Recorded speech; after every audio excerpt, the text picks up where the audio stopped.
Қайырлы күн, құрметті қонақтар, қадірменді қатысушылар, ата-аналары, біздің құтты қонақтарымыз.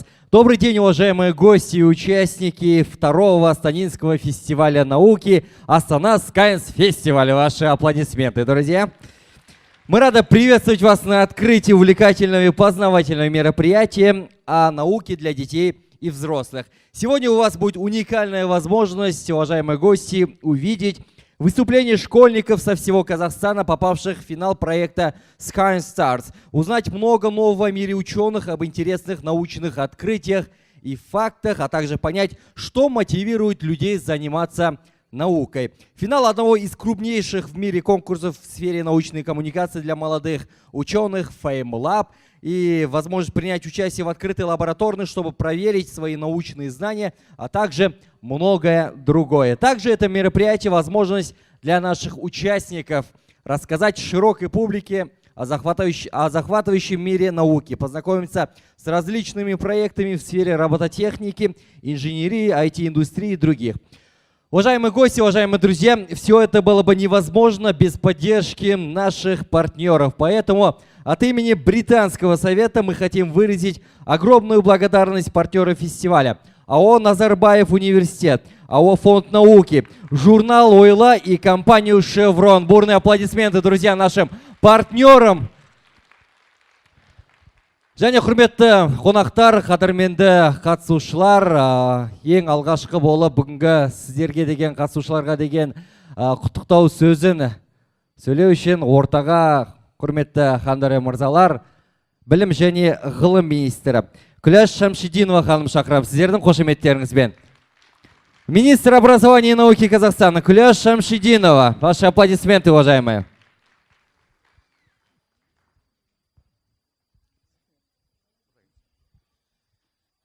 Құрметті қауым, құрметті балалар, бүгінгі өтіп жатқан шараның ерекшелігі сода, бұл ғылым менен білімге, жаңа технологияларға арналған. Сіздермен біздер 21 ғасырда жаңа технологиялар заманында өмір сүріп отырмыз. Көптеген эксперттердің айтқанына қарағанда, біз 21 ғасырда жететін жетістіктеріміз 20 ғасырда жеткен жетістіктерімізден 1000 есе артық болады екен. Яғни алға қарата еліміздің экономикасының дамуына, еліміздің халқымыздың жағдайларының жақсаруына үлкен үлес қосатында, барлық жақсылыққа келетінде білім мен ғылым, жаңа технологиялар. Мына кішкентай ғана балалар қатысып отыр осы жерге. Республикамыздың жан-жағынан жиналған балалар қатысып отыр. Мен сіздерге табыс тілеймін. Мынау алғашқы басқан қадамдарыңыз құтты болсын. Болашақта сіздердің барлықтарыңызды жақсы ғылыми жаңалықтар ашып, үлкен ғылыми істерменен елдің алғысына бөленетін, еліміздің болашағына жұмыс істейтін Қазақстанның азаматтары болады деп сенемін. Аман болыңыздар, дендеріңіз сау болсын, бақытты болыңыздар. Рахмет көп-көп, жылы лебіздеріңізге. Ал біз жалғастырайық. Позвольте под ваши бурные аплодисменты пригласить для приветственного слова человека, который радушно согласился отворить двери своего прекрасного дома для проведения этого масштабного мероприятия, президента АОО «Назарбаев университет», господина Шигео Кацу. Под ваши бурные аплодисменты.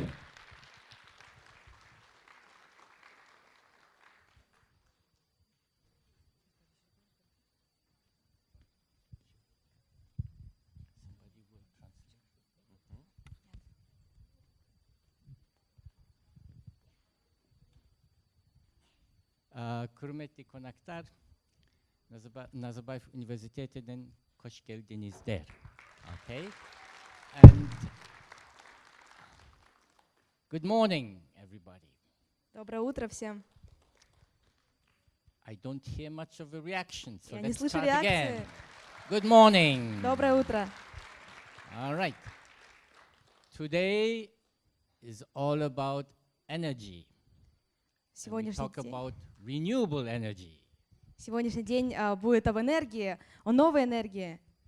Because it's all of you who are going to provide the energy to all of us. Потому что это вы, те, кто будет предоставлять нам энергию для всех нас. Okay. Today it's all going to be about experiencing, about seeing, about touching, and exchanging. Сегодняшний день это взаимодействие, опыт, делимся опытом. And we do hope that all of you will start to really take one thing away. Мы надеемся, что каждый из вас что-то унесет для себя одно. That science is fun. Что наука — это весело. And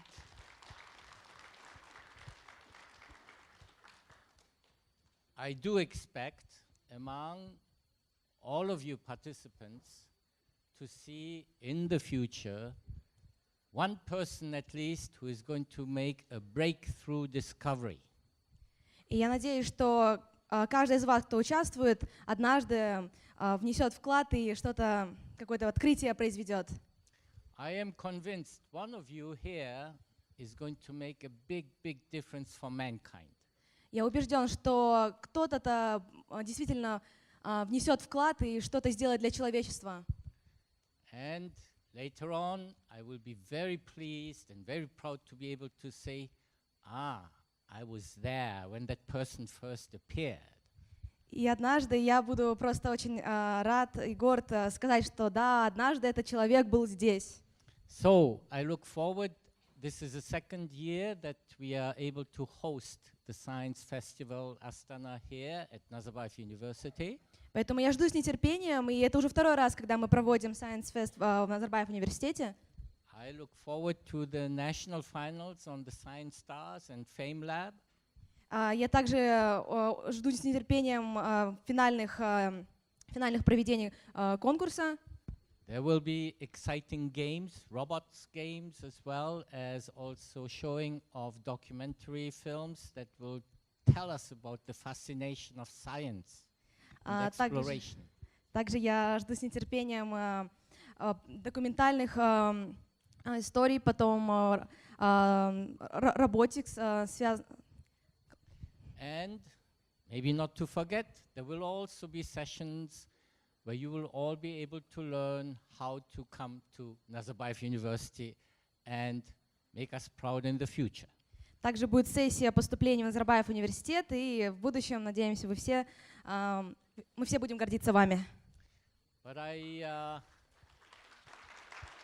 want you all to enjoy the day, both the young scientists as well as also the parents, the proud parents of the future leaders.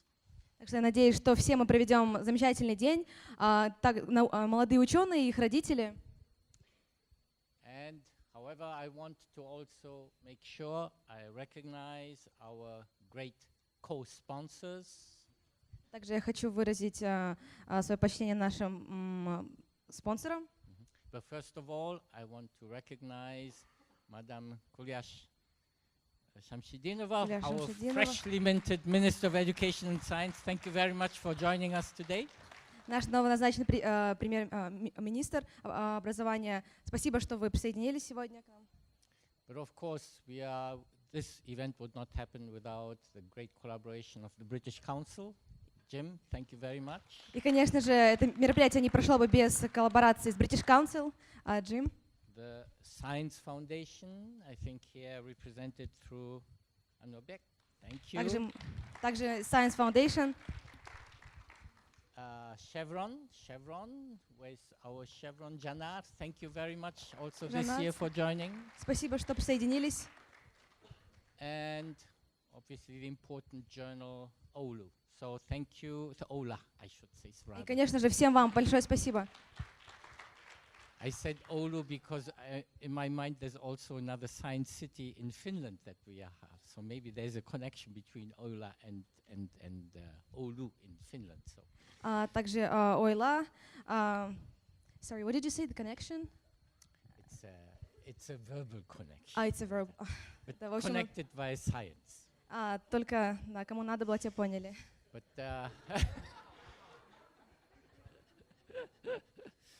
so I must thank you very much for joining us. Thank you. Спасибо большое, что присоединились. Спасибо. So with this,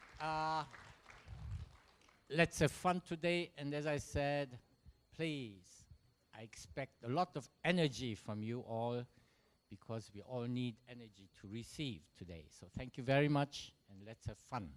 Так что я ожидаю много энергии от вас. Нам нужно очень много энергии. Спасибо большое. Ваши аплодисменты, друзья, господин Шигео Кацу. Отличное было выступление.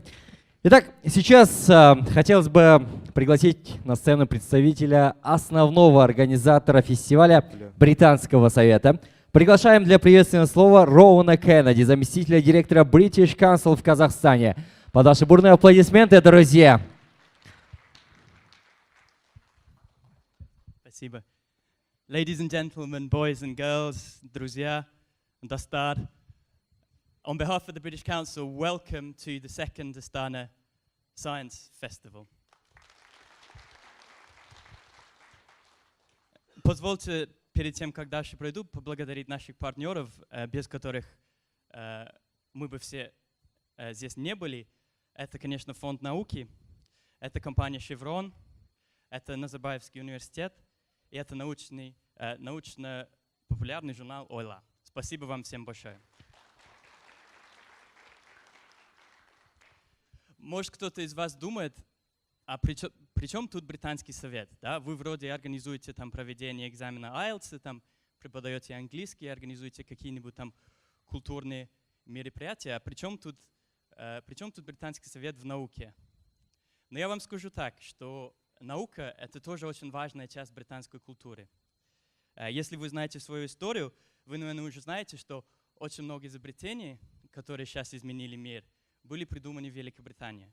Это паровой двигатель, да, вот паровая машина, это World Wide Web, это графен, их очень много.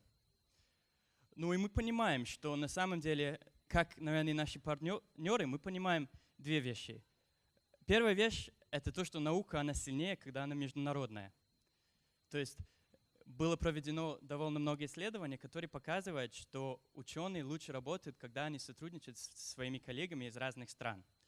Тот же самый графен, который я упомянул, если посмотрите, да, он был изобретен, его нашли в Великобритании, но там была международная команда, и там были выходцы из России, кажется, которые возглавляли. То есть наука, она сильнее, когда она международная. А вторая вещь, о которой так прекрасно говорили коллеги, это то, что чтобы была сильная наука в будущее, надо сегодня вдохновить молодое поколение, чтобы все поняли, что наука — это весело, что хорошую карьеру можно построить в науке. Там, несмотря на там мальчик, девушка, там, с большого города, там, с маленького села, все могут построить успешную, хорошую карьеру в науке. И вот это мы хотим сегодня доказать. У нас очень будет насыщенная программа. Пожалуйста, там, сходите на разные мероприятия, там, на разные лекции. Мы надеемся, что вам будет интересно. Ну, главное, мы надеемся, что вам будет весело. Спасибо большое. Вам большое спасибо. Я думаю, миссия фестиваля ясна. Продолжим. Следующее слово позвольте предоставить одному из основных партнеров этого фестиваля, председателю управления АО «Фонд науки» Султангазину Ануарбеку Жалеловичу. Под ваши бурные аплодисменты, друзья. Микрофон сіздің өзіңізде, Ануарбек. Ортаға. Құрметті осы үлкен ғибратқа жиналған балалар, ата-аналары, құрметті Күләш Нағатаевна, құрметті Шигео Кацу, құрметті господин Кеннеди. Я также хочу приветствовать вас и хочу поблагодарить всех наших спонсоров сегодняшних, ну, прежде всего, вот, British Council, значит, Назарбаев университет, Chevron и журнал «Ойла». Ну и немножко истории. Вот сейчас господин Кеннеди выступал и говорил о том, что в воскресный день я сидел перед телевизором и смотрел передачу Крылова, который показывал в Кембридже, значит, как проходит фестиваль науки, где вот такие же, как и вы, дети, значит, показывают свои изобретения, общаются с маститыми учеными. И родилась идея. Я не знал, как ее воплотить. И буквально на следующей неделе мы встретились с господином Кеннеди, и я поделился. Он сказал, ну, конечно, это у нас это проходит, давайте сделаем это в Казахстане. И поделились с этой идеей с нашими партнерами сегодняшними, ну, прежде всего, с Назарбаев университетом. Значит, и они это дело восприняли. И вот такими большими силами, по сути дела, мы, если в прошлом году нас было чуть меньше, в этом году, видите, какой зал мы собрали и сколько народу еще участвовало по всей стране. Это прекрасно. Я считаю, что это вот стремление нашей молодежи. И у нас хорошая молодежь есть, которая непосредственно стремится к науке и так далее. И это как раз говорит о том, что глава государства нас сказал о годе молодежи. Вот сейчас мы должны вас вот с этого возраста, чтобы вы интересовались наукой, чтобы завтра принести пользу. И вот я просто приведу пример. Раз я нахожусь в Назарбаев университете, вот ваши же чуть взрослее ребята вместе с вами, которые были мы весной на акселерации, показывали Назарбаев университет свои изобретения, свои эти. Увидел я несколько прекрасных проектов, пригласил фонд науки, и из 3 проектов один выиграл конкурс. Сейчас мы его финансируем, прекрасный конкурс, значит, прекрасный проект. И я думаю, что таких проектов будет уже рождать наш конкурс будет рождать вот таких. Вы будете подрастать до этого уровня. Ну и о графенах. Графенами мы тоже занимаемся, фуллеренами тоже. Значит, это Нобелевская премия, мы все прекрасно знаем и так далее. И я хочу сказать о том, что, значит, мы знаем об этом. Более сейчас по графенам, фуллеренам более 3000 у нас патентов в мире. Из них 3 патента казахстанских. То есть, коллеги, я так вас называю, молодежь наша, в Казахстане делается большая наука на уровне Нобелевских премий, вот это, которое продолжение идет. Значит. Так что это, я считаю, дорогого стоит. И мы пошли дальше, мы коммерциализуем. Мы уже будем выпускать в следующем году фуллереновую сажу. Мы будем, значит, покрывать графенами непосредственно вот, вещи определенные, которые и с Назарбаев университетом, мне ученые эти сказали, мы сейчас работаем с теми людьми, которые батареи делают, чтобы сделать их с помощью графенов более емкими. Это большое дело. Уважаемые молодые наши коллеги, я приглашаю быть такими же большими, значит, интересоваться больше наукой. И вот чтобы вы выходили на уровень своих старших коллег, старших товарищей и помните о том, что ваша любознательность, она всегда приводит к каким-то результатам. Вот Караганда рядом находится, маленький мальчик, Байжанов, его фамилия была, он нашел маленькие камни. И вот его любознательность, когда он в костер положил, они горели. И вот он в позапрошлом веке нашел карагандинский уголь. Только любознательность одного мальчика позволила найти уголь. Так что и в нашей истории есть такие большие научные дела. Добрый путь! Бәрекелді. Рахмет Кубков. Мотивирующая речь. Итак, продолжим. Следующее приветственное слово предоставляется Жанар Кошпановой, координатору по связям с общественностью компании «Шеврон», которая поддержала нас в организации 2 ключевых мероприятий фестиваля. Это конкурс научной коммуникации Fame Love и Science Stars. Вам слово, пожалуйста. Құрметті қауым, құрметті балалар, сіздерге Шеврон компаниясы атынан осы біздің үлкен шараға қатысып отырғандарыңызға үлкен алғысымды айтқым келеді. Және көптеген жақсы сөздер айтылды. Мне просто хотелось бы сказать, что, ребята, мы вам желаем удачи. Вы наше будущее. За вами, от вас зависит то, каким будет это будущее. И хотелось бы, чтобы вы всегда участвовали в таких мероприятиях, видели, какие замечательные модели, да, перед вами стоят, следовали этим примерам, стремились к лучшему. И мы, ваши родители, ваши учителя, ваши спонсоры всегда вас поддержим. И хотелось бы сказать, что мы совместно вот с Британским советом, с Назарбаев университетом поддерживаем этот конкурс 2-й год. И вот, как сейчас сказали, в прошлом году было чуть поменьше народу, но чуть поменьше — это всего лишь 3000 человек. 3000 человек для Астаны — это огромная цифра. А вот сейчас мне сказали, что зарегистрировалось 5500 человек. И я думаю, что если вот из этой цифры 5500 человек выйдет хотя бы, я не знаю, там 50 людей, которые на самом деле заинтересованы в науке, это будет огромное достижение для всего нашего Казахстана. Шеврон поддерживает не только этот конкурс, но и другие научные мероприятия, конкурсы. И вот, например, Майра Шагмаровна хорошо знает, что мы поддерживаем конкурс по робототехнике. Это для школьников со всего Казахстана. Мы его поддерживаем уже 5-й год, где талантливые ребята со всего Казахстана, они строят роботы на базе Arduino. И тоже вот то, что они делают, это просто уму непостижимо. Мы смотрим на их творение и просто-напросто гордимся тем, что у нас такие дети.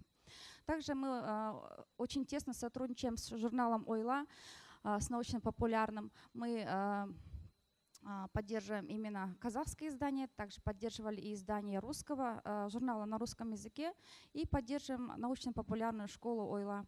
И тоже очень отрадно видеть, что дети стремятся к знаниям, стремятся к науке, и от нас требуется только то, чтобы их немножко подтолкнуть, поддержать и дать нашу поддержку им. Ну что ж, хотелось бы пожелать опять всем успехов. Надеюсь, что мероприятие пройдет очень весело, всем будет интересно. Спасибо. Бәркелді, сізге де көп-көп рахмет. Құрметті қонақтар, ел ағаларына тағы да бір қошеметтеріңіз болса, әдемі ақжолтай тілектерін білдірді. Итак, уважаемые друзья, позвольте объявить наш второй ежегодный Астанинский фестиваль науки открытым.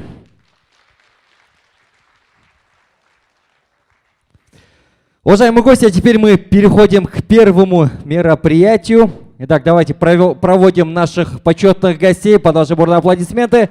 Уважаемые друзья, келгендеріңізге көп-көп рахмет, қолдауларыңызға рахмет. Итак, уважаемые друзья, уважаемые гости, теперь мы переходим к первому мероприятию в рамках нашего фестиваля. Это национальный финал научного конкурса для школьников Science Stars, в котором приняли участие школьники со всего Казахстана. В конкурсе приняли участие школьники 9, 10, 11 классов и студентов 1-2 курса колледжей со всей страны. Им необходимо было подготовить 3-минутную презентацию на казахском или русском языке, рассказывающую о любом научном изобретении, факте, теории или научном проекте в одной из областей науки: технологии, инженерии, медицина, биология, химия, физика или математика. Компетентное жюри оценило видеоролики участников со всей страны и отобрало 10 сильнейших и достойнейших представителей для участия в финале. 10 участников. И сегодня мы все будем свидетелями того, что кто все-таки станет сильнейшим и получит главный приз — ноутбук, а участники, занявшие 2 и 3 места, получат планшет. Также все финалисты получат годовую подписку от наших партнеров журнала «Ойла». Для начала позвольте представить состав сегодняшнего компетентного жюри. И я хочу, чтобы они вышли на нашу сцену, чтобы мы могли начать конкурс. Вице-президент АОО «Назарбаев университет» Ерден Құсайын. Ваши бурные аплодисменты. Координатор по связям с общественностью компании «Шеврон» Жанар Кошпанова. Ваши аплодисменты. Қошеметтеріңіз. Жанар ханым, жайғасыңыз. Научный редактор журнала «Ойла» Алмас Ордабаев. Друзья, члены жюри будут сегодня вас оценивать. Как все это будет проходить? Я думаю, у всех есть такой вопрос. Участники выступят с 3-минутным выступлением на научную тему из области естественных наук на русском или казахском языке без использования презентации и большого количества реквизита. Как только завершится время выступления, а у нас время выступления 3 минуты, таймкипер поднимет флажок, и финалист должен будет завершить свое выступление. Таймкипер у нас сегодня девушка под именем Мольдер. Подними, пожалуйста, свой флажок. Вот Мольдер.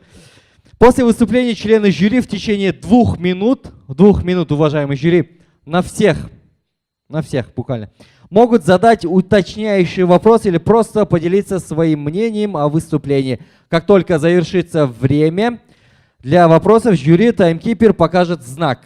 Таймкипер, и для жюри ты будешь показывать знак. Угу. И ведущий объявит следующего финалиста. То есть я буду объявлять следующего конкурсанта. Но возникает вопрос, как жюри будет оценивать выступление. Это очень, как бы сказать, интересующий вопрос наших участников.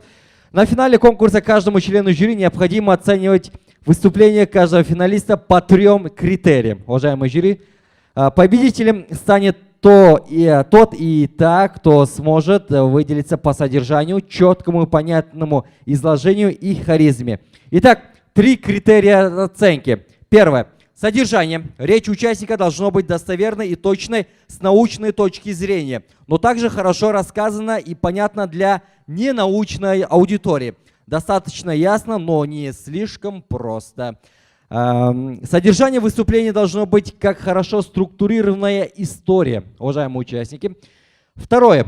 Четкое и понятное изложение. Четкость изложения является критически важным навыком для эффективной научной коммуникации. Выступление должно быть построено таким образом, чтобы зрителям, нашим зрителям и жюри было легко и интересно воспринимать выступление, и в конце у них должно остаться полное понимание выбранной научной темы.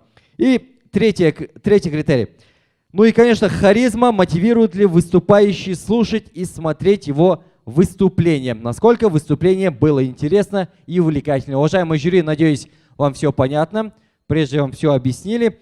Итак, представили жюри, я разъяснил правила. Начнем наш конкурс под ваши аплодисменты, уважаемые гости, уважаемые друзья. Буквально вчера у нас жребий был, да? Выбрали, кто под каким номером будет выступать. И первый номер у нас Даниал Мунайтпасов, город Астана, школа под номером 79, теория струн. Он любит физику, астрономию, аэрокосмическую инженерию. Является победителем международного конкурса проектов в городе Байконур. Итак, Даниал, 3 минуты. Раз. Ты готов? Да. Друзья, вы готовы?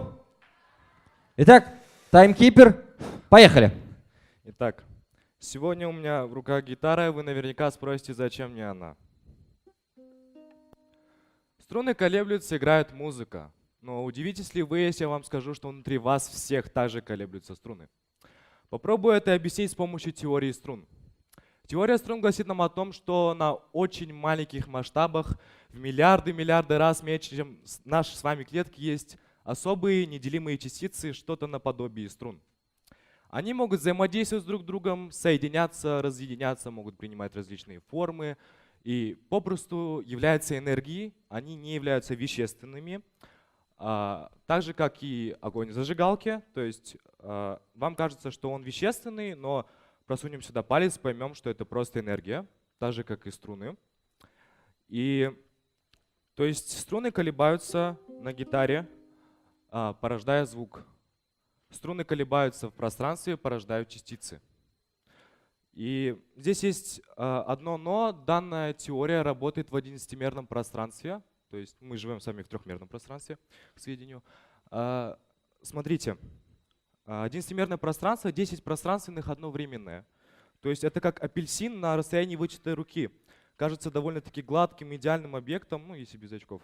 Но если мы приблизим его к лицу, то поймем, что здесь есть впадины и неровности, так этими впадинами и неровностями будут новые пространства. То есть если мы будем использовать мощный микроскоп, дойдем до тех самых струн, то мы поймем, что тут больше, чем 3 наших привычных измерения. Итак, зачем нам нужно вообще это знать? Зачем я вышел на эту сцену? Начнем с истории. В 1665 году Роберт Гук открыл клетку, и случился какой-то, знаете, переворот в науке. Начали вакцинировать детей, пропали некоторые виды болезней, упала смертность в мире. Дальше люди стали использовать атомы, ядра атомов, что породило ядерную энергетику, что в свою очередь тоже перевернуло человечество. Но представьте себе, что будет, если мы будем использовать эти струны. То есть человек будет совладать с энергией, он будет играть с ней, как он захочет. То есть в реальность воплотятся все те сказки, которые нам рассказывали раньше, такие как телепортатор, например. Это будет очень интересно. И человек при доказательстве теории струн станет дирижером струнного оркестра. И я глубоко в душе надеюсь, что мое выступление хотя бы чуть-чуть затронуло струны вашей души. Всем спасибо за внимание. Я вас всех люблю. Молодец, Даниэл. Уложился прям. Итак, вопросы жюри, если есть. Сори. Ваше мнение? Если нет, я хочу пригласить второго участника. Уважаемый жюри, будут ли вопросы? Нету, да? Нет вопросов? Нет. Ага, спасибо, Даниэл. Прям идеальное выступление, прям вопросов нет у нас. Итак, участница под номером 2, Камила Шиптенко, город Ерейментау, школа номер 2, теория хаоса. Камила родилась в Ерейментау. Сейчас она учится в школе, претендент на знак отличия Алтон Бельга. Давайте поаплодируем ей. Так, Камила, готова? Да. Таймкипер, Раз. готова? Раз, два, три, поехали. И день и ночь появились из него. Он дал начало всем противоположностям. Нечто абсолютно непознаваемое, вечно беспредельно нерожденное, из которого возникло все. Он не тьма и не свет, не теплое, не холодное, не влажное и не сухое. Он все вместе, смешанное. Он был вечно единый и неделимый, угрюмый и устрашающий, безграничный хаос. Изучая хаос в середине 20 века, появилась некая новая теория – теория хаоса. Она сразу же нашла широкое применение в точных науках, в медицине, в нынешней экономике и бизнесе. Использование этой теории крайне многогранно. Наиболее частое неправильное представление у людей – это то, что теория хаоса – просто какая-то наука о беспорядке.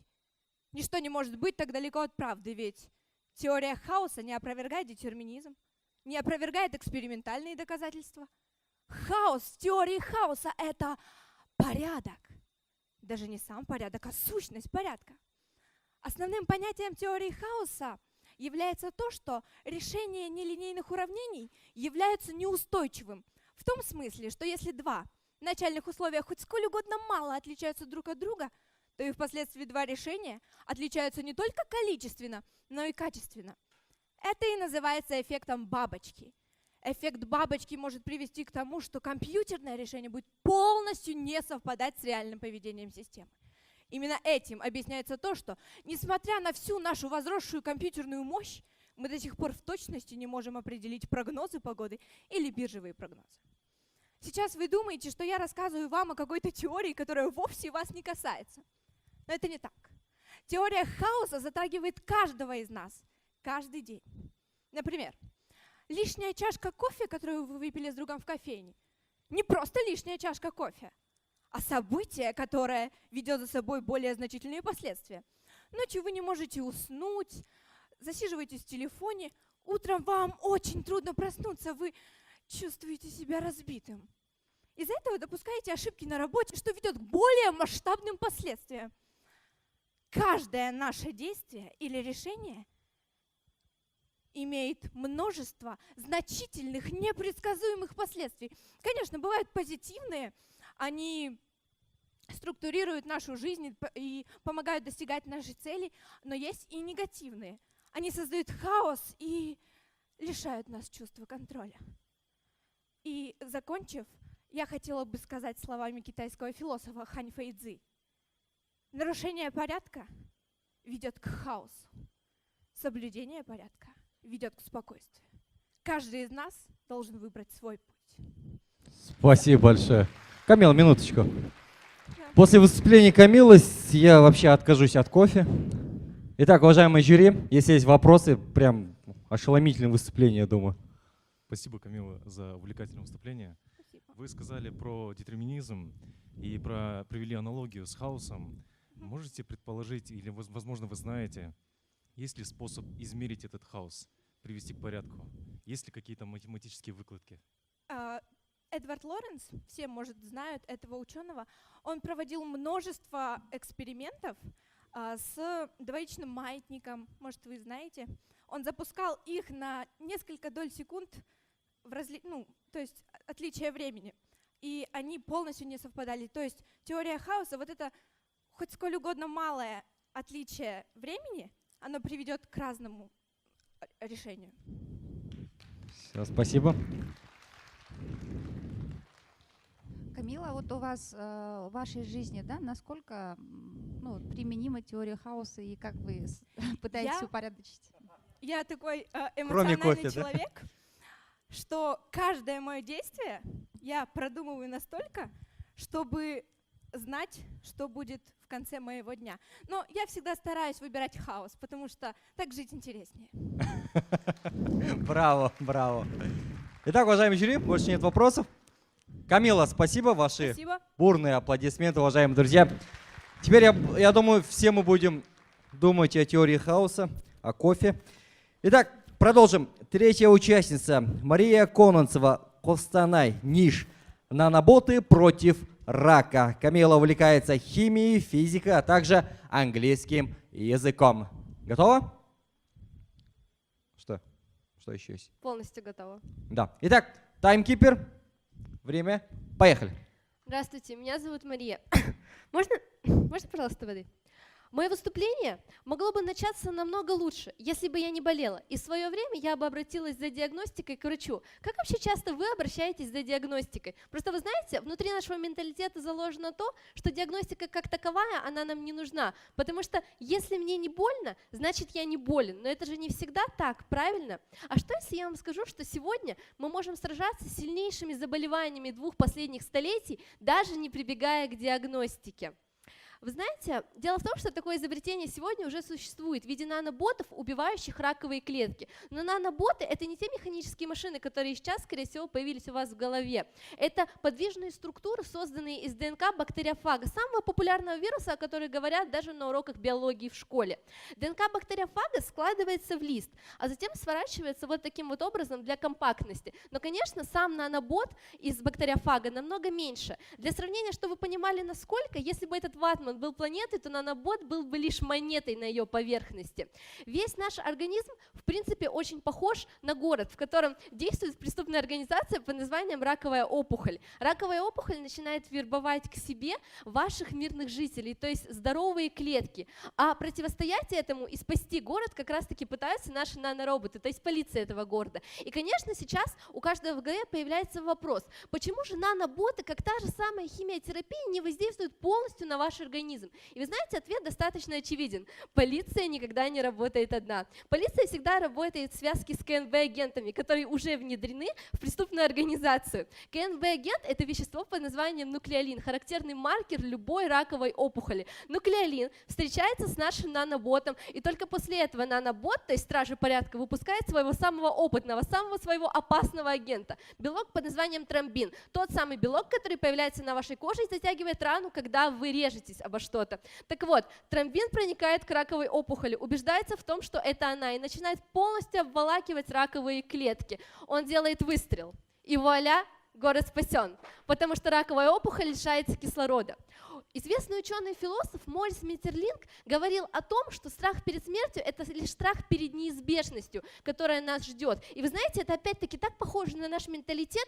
Наполненность этого зала сейчас сколько? Примерно 700 человек, да? И на самом деле, по статистике ООН, каждый 3-й человек минимум единожды столкнется с онкологией здесь. Но давайте вернемся к самому удачному, о чем я говорила. Дело в том, что это изобретение не требует как таковой терапии, поскольку неважно, вы онкобольной или вы здоровы, вы можете выпивать этот раствор периодически в попытке обезопасить себя, и вы себя действительно спасете.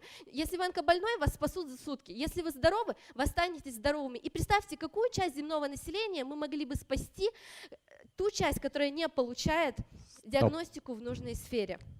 Браво. Мы могли бы лечить клетки, ведь мироздание началось с клеток, верно? Время. Браво, молодец. Спасибо. Сразу видно, что Мария любит шпионские фильмы. Итак, уважаемые Искренне жюри, обожаю. если есть вопросы. У меня такой вопрос. В будущем вы хотели связать свою карьеру все-таки с медициной или с биотехнологиями? Вот этот проект, он связан больше с биотехнологиями или все-таки это какое-то врачебное дело? Вы знаете, на самом деле вчера на тренинге мы как раз-таки обсуждали эти вопросы в том числе. И на самом деле я человек, который близок к науке, но я обожаю именно аналитику. Знаете, я хотела быть в идеале, если мы говорим о мечтах, да, менеджером, который работает в компании с другими учеными. То есть я бы именно продвигала и популяризировала бы такие научные проекты, чтобы люди не просто в этом зале, а все люди в этой стране, в этом мире знали, что такие боты есть, что каждый может быть спасен вот так вот. Спасибо. Ой, какие амбиции. Браво. Зато мечта. Алмаз? Есть вопрос еще? Спасибо за выступление. Мгм. Очень непринужденно, легко рассказываете о на самом деле очень серьезной науке. Ведь многие уже десятилетия пытаются победить рак. И многие фонды созданы под это дело. Конечно. Но проблема в том, что мы не понимаем, не всегда понимаем механизм развития заболевания. Вот вы как эксперт, может быть, дадите нам какие-то рекомендации, как себя защитить от возможной вероятности заболевания теми или иными видами рака? Видами рака, правильно? Да. Вот, Конечно, может мы быть, у вас есть какие-то статистики? Чаще всего какой вид встречается? Можете последнюю фразу повторить? Я просто не услышала. Какой вид рака чаще всего встречается, скажем, у нас? Вы знаете, на самом деле это варьируется от страны к стране. Именно вот когда я изучала этот вопрос, я столкнулась с такой информацией. А если говорить по поводу рекомендаций, то, конечно же, первично это диагностика. Рак — это не то заболевание, которое исследовано на 100%. Мы никогда не можем сказать, что было первопричиной, а что уже стало коморбидным заболеванием и так далее. Поэтому, конечно, самое главное, я так считаю, это всегда диагностика. Проверяться как можно чаще. Все, спасибо большое. Я думаю, нет вопросов. Мария, большое спасибо. Напоминаем, что у жюри есть всего 2 минуты. Итак, продолжаем. 4-я участница Жамиля Медетказа. Астана, Ниш, антибиотический апокалипсис. Итак, где же наша Жамиля? Она, оказывается, родилась в Усть-Каменогорске в 2003 году и переехала в Астану, да? Правильно. Итак, Жамиля, ты готова? Таймкипер. Поехали. Привет и добро пожаловать в будущее. Будущее, когда каждый миллиметровый порез, некрасивый ожог, любая операция, милая татуировка может подарить тебе путевку на тот свет. Это будущее без антибиотиков.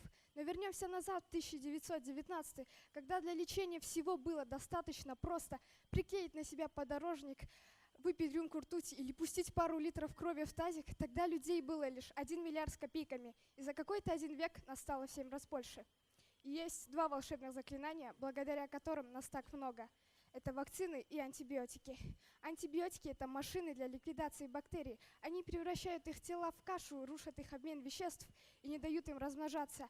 Это революционное средство начало применяться везде. Прыщи – антибиотики, опухло манту – антибиотики, инфекционные заболевания – антибиотики. Ты фермер и хочешь много здорового мяса – антибиотики. То, что они начали внедряться везде, это, конечно, прекрасно, но мы все это можем потерять. Почему? Потому что бактерии эволюционируют, и они становятся устойчивыми, зарабатывают себе щит против этих препаратов. То есть прием препаратов становится бесполезным, как ведро без днища. Почему им это удается? Они размножаются слишком шустро. Если положить одну бактерию в стакан, через 8 часов их станет 16 тысяч.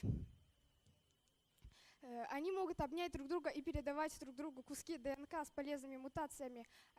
Живая бактерия, увидев своего мертвого сородича, может собрать все их полезные способности себе. В общем, эта война давно превратилась в настоящую инженерную гонку между гениальными сознаниями, и мы сдаем фронты. С 1980-го сколько антибиотиков появлялось на этом свете, вы знаете?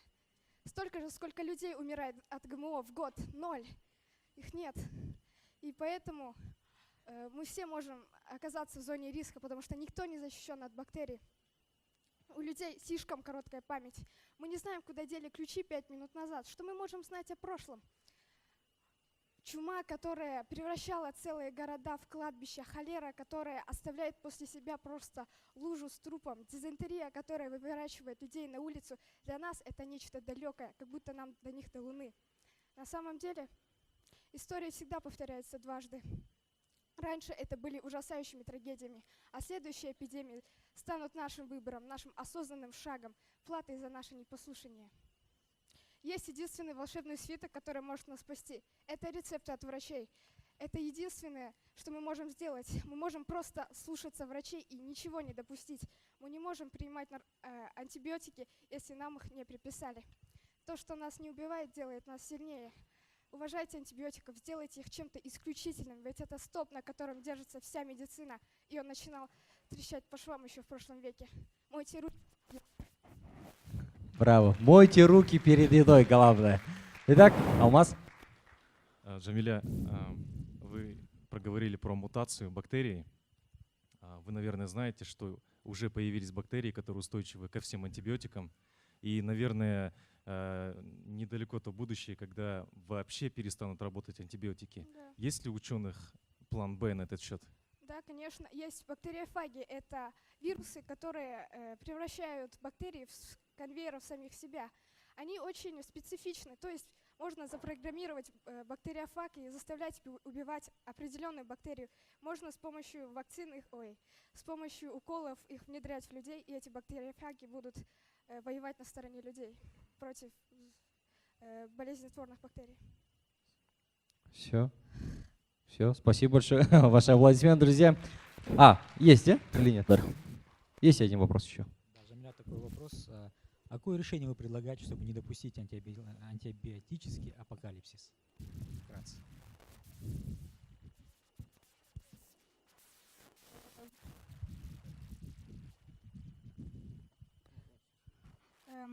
То есть в больницах мы должны вешать плакаты о том, что антибиотиков нельзя принимать просто так на рабочих местах или даже в школах, университетах. Например, сейчас уже в автобусах стоят видео о том, что нужно предостеречь людей. Также, конечно, в школах это можно преподавать. То есть также сейчас пациенты сами могут спросить у врачей, почему вы не приписываете мне антибиотики. Можно сделать врачам очень сильные тренинги насчет антибиотиков, чтобы они убеждали людей, если они их попросят.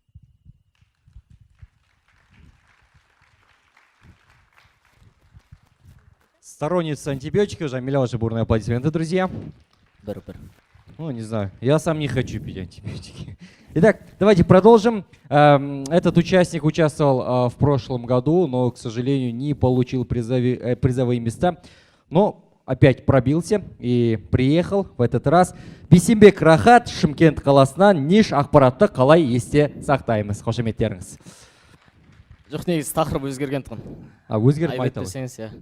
Айтып қой тақырыпты. Нанотехнология. Нанотехнология. Түсінікті. Таймкипер дайынбыз ба? Дайынбыз. Кеттік. Нанотехнология. Нано өмірдің ерекшеліктері мен қызметі қандай? Нано бөлшектердің біздің жаһанданған заманға ықпалы мен ерекшеліктері қаншалықты маңызды? Армысыздар, құрметті көрермендер мен қадірменді әділқазылар алқасы. 1974 жыл Жапон профессоры Нария Танигучи алғаш рет нанотехнология ілімін енгізген болатын. Ол оны өте үлкен дәлдікпен ультра кіші өлшемде алу үшін қолданылатын өндірісті технология деп анықтады. Нанотехнология негізінен термині атомдық және молекулярлық масштабқа акцент қояды. Нано өлшемдер негізінен 0,1 нанометр мен 100 нанометр аралығында болады. Жарайды, нано дегенде елестетіп көрейік. Қарапайым тиын мен жер шарын алыңыз. Тиын жер шарының қасында нано бөлшек болып саналады. Ал сіздердің бойларыңыз нано өлшем бойынша 1,7, 1,8 миллиард нанометр. Яғни наноның қаншалықты ұсақ зат екенін түсінген боларсыздар. Жарайды. Бөлшек неғұрлым кіші болған сайын, оның беткі қабатының ауданына, яғни көлеміне соғұрлым кішірейеді. Яғни оның біз кішірейген сайын, ол бөлшектердің ауданына соғұрлым қатынасы кішірейе түседі. Және де атомдардың, нанобөлшектер атомдардың бетіне шоғырланып, оның электрикалық, оптикалық және магниттік қасиеттеріне әсер береді. Мысалы, бір зат өте берік бола түссе, бір зат электр тоғын өткізгіш және басқа да физикалық қасиеттеріне иемдене түседі. Жарайды. Нано өмір қазіргі таңда өзінің қанатын өте кеңінен жаюда. Мысалы, наносенсорлар аурудың ерте диагностикасында дәл қай жасушада ақаулық бар Одан бөлек нанофильтрлер, мысалы суды ластайтын затты, мысалы мұнайды, сол мұнайдың бойынан ажыратып суды тазалаудың өте үлкен жаңа методын шығарды. Молекулярлық деңгейде өзгертулер енгізіліп, және де сол нано өмірдің шексіз мүмкіндіктері әлемді таң қалдыруда. Жарайды, қарап көрейік. Ал ғаламтордың қазіргі таңда кеңінен қолданылуы өте үлкен әсер беруде. Ал нано өмір одан да үлкен әсер бере алмайтындығына кім кепіл? Назарларыңызға рахмет.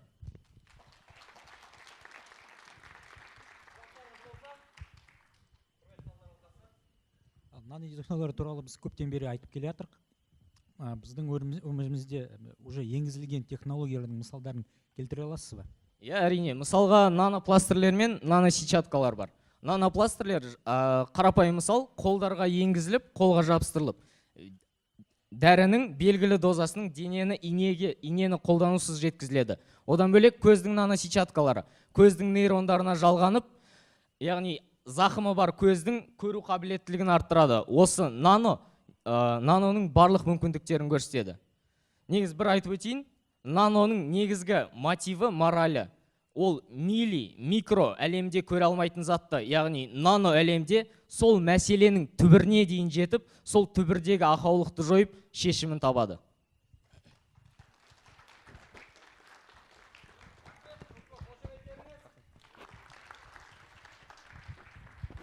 Жарайсың. Жалғастырайық. Келесі қатысушымыз Атырау қаласынан келіп отыр. Анель Есбергенова ниш, ми және сезім мүшелері Құлсарыда дүниеге келіп, білім жолын қуған Анель Атырау қаласы тұрады. Анель, дайынсың ба? Микрофон қосылып тұр ма? Тексеріп алшы. Жоқ. Ми және сезім мүшелері жоқ. Микрофон возьмешь?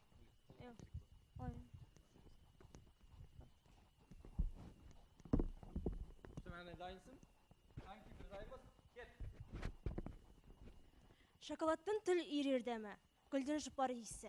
Осының бәрін сезінуге 1 килограммдық ми қалайша әсер етеді? Ми жалпы бас сүйегінде қараңғылықта орналасқан. Ол оның әлеммен тығыз байланысы жоқ. Оны көрмейді де, сезбейді де, білмейді де. Бірақ бізде сезім мүшелері бар. Сезім мүшелері, яғни көз, құлақ, тері және басқалары әртүрлі ақпараттық ресурстарды, фотон ағындары, молекулалық концентрация және қысымды электрохимиялық сигналдарға айналдырады. Бір мысал келтіріп көрелік. 40 жыл бойы соқыр болған американдық Майк Мейдің көзіне жасалған операция сәтті аяқталса да, ол көру қабілетіне қайта ие бола алмады. Неліктен? Себебі көру тек қана көзге ғана емес, миға қатысты. Оның миындағы көруге жауап беретін визуалды кортекс бөлігі басқа сезім мүшелерімен қызметімен араласып кеткен. Енді екінші мысал. Жалпы марафонда жүгіргенде, яғни старт белгісі ретінде тапаншаның дыбысы қолданылады. Алайда біз білеміз, жарықтың жылдамдығы бәрінен жоғары. Онда неге жарықты қолданбасқа? Себебі зерттеулердің нәтижесінде спортшылар жарықтың жануына 190 миллисекундта, ал тапаншаның дыбысына небәрі 160 миллисекундта жауап қайтарады екен. Неге біз көруге соншама көп уақыт жұмсаймыз, және біз оны байқамаймыз? Оның себебі мынада. Сіздер миды Қазақстан картасын ми ретінде елестетіңіздер. Ал Астана қаласы елдің қақ ортасында. Демек ол мидың қақ ортасындағы таламус. Ал Алматы қаласы тарихы тереңде жатқан көне қала. Яғни ол біздің миымыздың артқы бөлігіндегі визуалды кортекс, яғни визуалды кортекс. Визуалды кортексте біздің өмір бойы жинаған визуалды ақпараттар жиналады. Ал енді Атырау қаласы ол бізде көз. Ал протон ағындары мұнай, электрохимиялық сигналдар ақша. Атырау қаласы мұнайдан ақша өндіреді. Ал сол ақша Астанаға келеді. Астанаға сонымен қатар Алматы қаласында ақша келеді. Екі жақтан ақша келуі Астана қаласы соның нәтижесінде көркейіп дамып жатыр. Екі жақтан визуалды кортекспен, сонымен көзден келген электрохимиялық сигналдар нәтижесінде біздің ақпараттық ағынымыз 4 есе көбейеді. Соның нәтижесінде біздің визуалды, яғни кеңістігіміз, көрінісіміз қалыптасады. Яғни визуалды көріністің ұлғаюы бұл деген Астананың дамуымен іспеттес. Көріп тұрсыздар ғой, біздің көру қабілетіміз біздің ойлағанында да өте тым тереңде жатыр. Сол себепті біз миды өте терең зерттегеніміз жөн.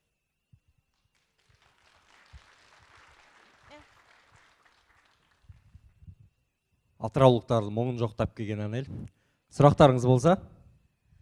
Анель, негізі адамның миы қандай ақпаратты сақтай алады көп уақытқа, объем памяти дейді ғой, қанша ақпаратты, ми көлемі қандай, сонда қанша ақпарат сақтай алады адамдар?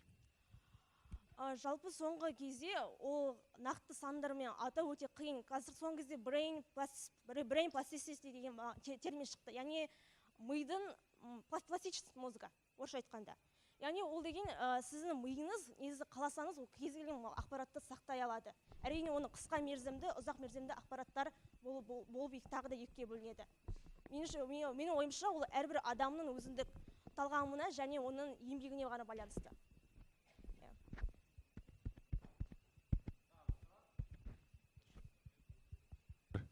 Жаңағы ақпарат сақтау бөлігі бар ғой біздің миымыздағы, гиппокамп деп аталатын.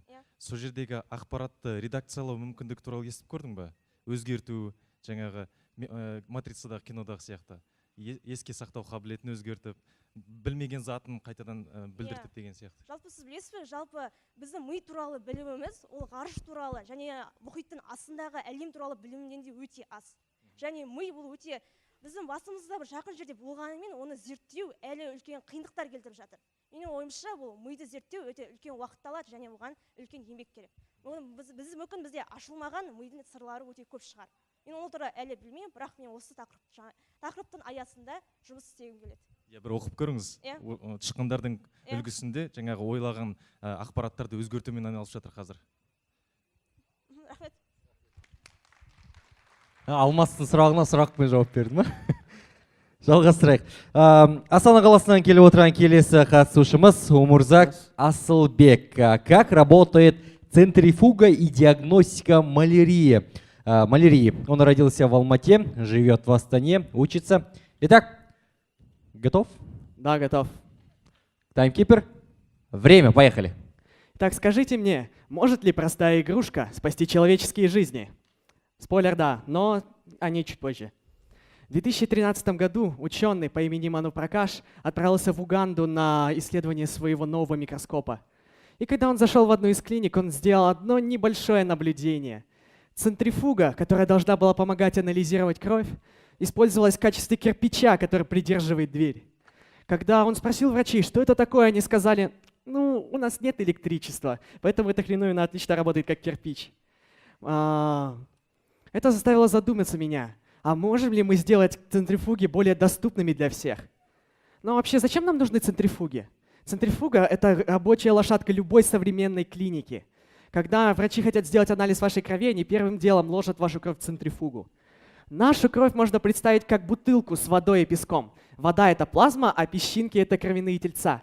И все это перемешано между собой. Но есть одно ключевое отличие. Когда я ставлю бутылку с водой, песчинки быстро опускаются вниз и отделяются от воды. Кровь другая. Кровяные тельца настолько маленькие, что они бьются об молекулы воды и не могут опуститься вниз. Чтобы заставить их осесть, нам нужно приложить дополнительную силу. Когда мы ложим кровь в центрифугу, на нее начинает действовать центробежная сила. Именно ее мы используем, чтобы заставить клетки опуститься вниз и отделиться от плазмы. Но самое интересное происходит между слоем плазмы и слоем клеток. Между ними находится тонкий слой клеток средней плотности. К ним относятся лейкоциты, а также, если есть паразиты малярии.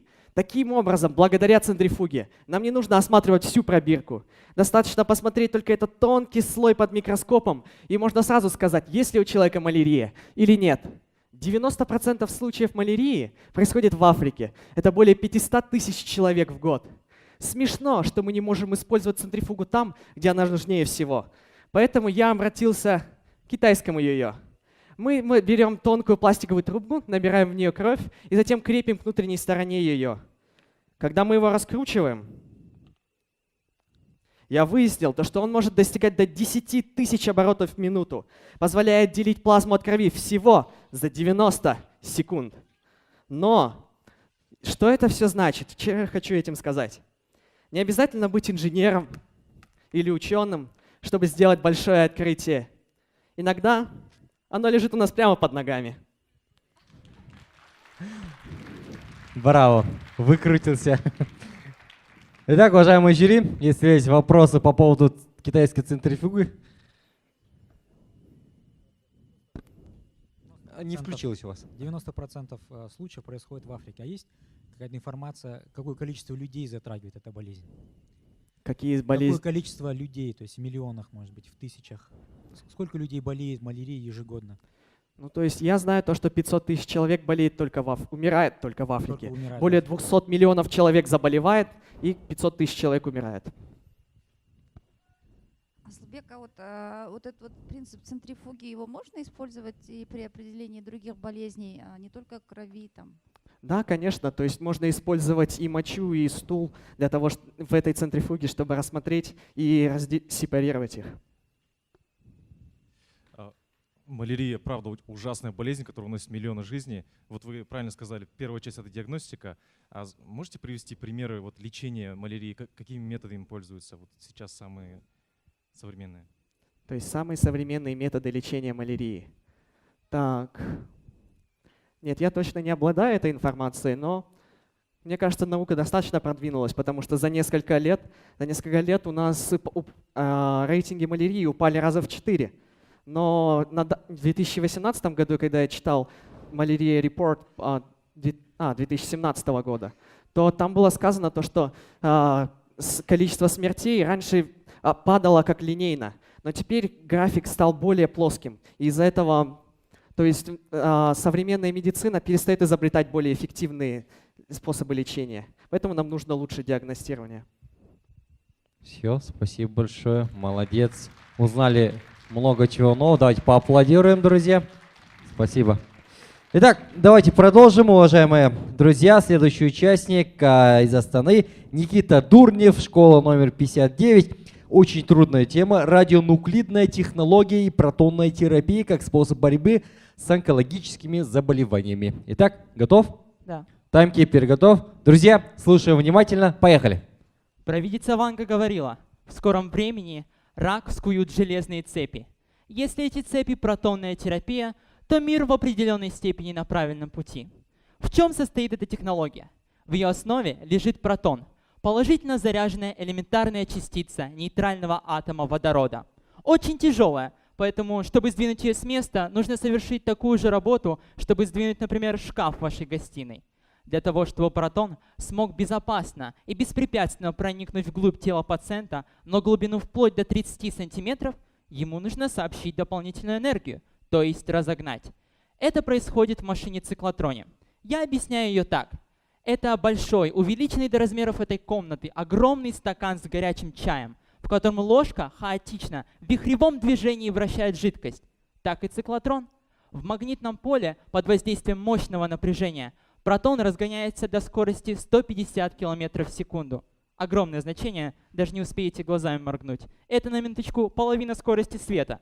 Разгоряченный таким образом протон, он находится в хаотичном движении при выходе из циклотрона. И для того, чтобы из этого протонного беспорядка сделать какой-то луч, его направляют по магнитным трубкам. Направляясь по магнитным трубкам, он поступает в операционную комнату, где и находится пациент. Там находится машина Гентри.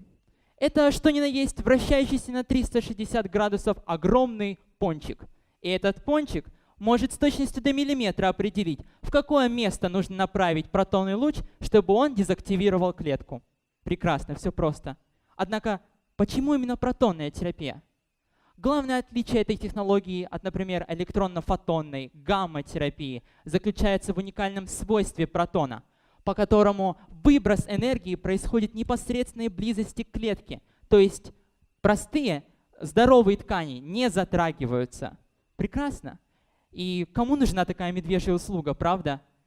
Это называется пиком Брега. Максимальный взрыв, всплеск, эмоция, буря, как хотите. Что я хочу донести своим выступлением? Протонная терапия в настоящее время используется для лечения злокачественных опухолей, которые расположены в непосредственной близости к жизненно важным органам. Это рак молочной железы, рак легкого первой и второй стадии, рак простаты. Все это становится важным. Поэтому, когда наступит тот день, а я уверен, что он наступит, и мы скажем, мы победили рак, протонная терапия была и будет нашим главным союзником в решении этой проблемы. И мы сможем без опаски, глядя лицу раку в глаза, задавать такой вопрос. Ну и что? Сейчас кто кого рак? Спасибо. Браво, браво. Бирца, наступит такой день. Итак, уважаемые жюри, если есть вопросы, я думаю, они есть. Все было четко, понятно? Спасибо большое. Итак, давайте продолжим. Следующий участник Нурсат Умирбеков, Астана, ниш нейродегенеративные заболевания. Такой прям трудное. Готов? Так, проверь микрофон. Нет еще, Работает. еще не готов. Так, это не работает. Да, вот, все отлично. Да, работает. Раз, два, три. Раз, два, три. Готов. Итак, уважаемые друзья, давайте поаплодируем еще раз. Таймкипер, Мольдер, готово? Поехали. Мозг умирает, когда мы не полностью используем его. Знаете ли вы, что такое нейродегенеративные заболевания? С годами в мозге происходят необратимые последствия, процессы. Дело в том, что по проведенным исследованиям за каждые 10 лет жизни в среднем погибает 4% от общего количества нейронов. То есть погибают клетки, ответственные за передачу и генерацию нервных импульсов в нашем мозге. Гибель нейронов, конечно же, оказывает свой эффект. Такие заболевания, как болезнь Альцгеймера, Паркинсона, Геннингтона, Пика, основаны как раз-таки на гибели нейронов. Такие болезни и называются нейродегенеративными. Они могут формироваться довольно продолжительное время. Больной же о своем недуге может даже не подозревать. Все потому, что мозг — это довольно пластичная структура. Когда нейрон погибает, его соседи могут перенять на него свою функцию. По статистическим данным, каждый год заболевает очень много человек. В среднем по миру число заболевших нейродегенеративным заболеванием оценивается в 37 миллионов человек. И это только болезнь Альцгеймера. В Казахстане же людей со старческим глубоким, то есть с Альцгеймером, порядка 200 тысяч. Число больных увеличивается в разы, а надежного доступного лекарства, как мы знаем, нет.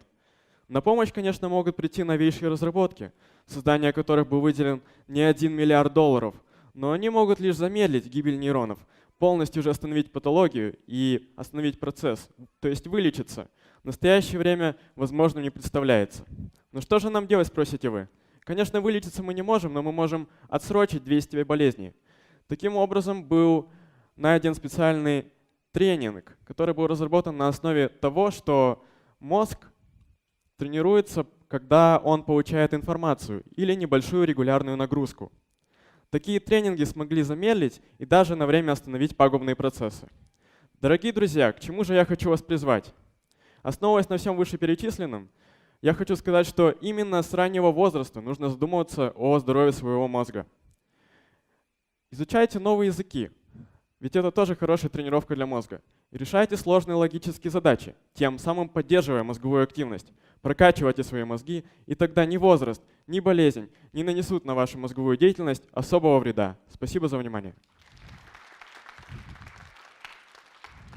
Спасибо за советы. Уважаемый жюри, если есть вопросы. Русат, вы сказали, что тренинги, да, какие-то разработаны, а какие Да. именно тренинги?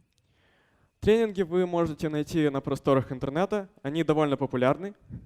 Такие тренинги в основном выступают как мера профилактики, но также могут быть использованы больными, чтобы отсрочить действие болезни. Решение кроссвордов тоже помогает, да? Да, решение кроссвордов относится к таким мерам профилактики. Ну, Саш, что вот аудитории было понятно, если человек болеет Альцгеймера или Паркинсона, как это проявляется? Что происходит? Он память теряет или что? Ну, к Чтобы симптомам аудитория можно была. отнести потерю памяти, как вы сказали. Также можно отнести дезориентацию в пространстве, снижение когнитивных функций, то есть функций мозга. Мозг перестает делать работу, на которую он предназначен. Вот все говорят, не нервничай, нервные клетки не восстанавливаются.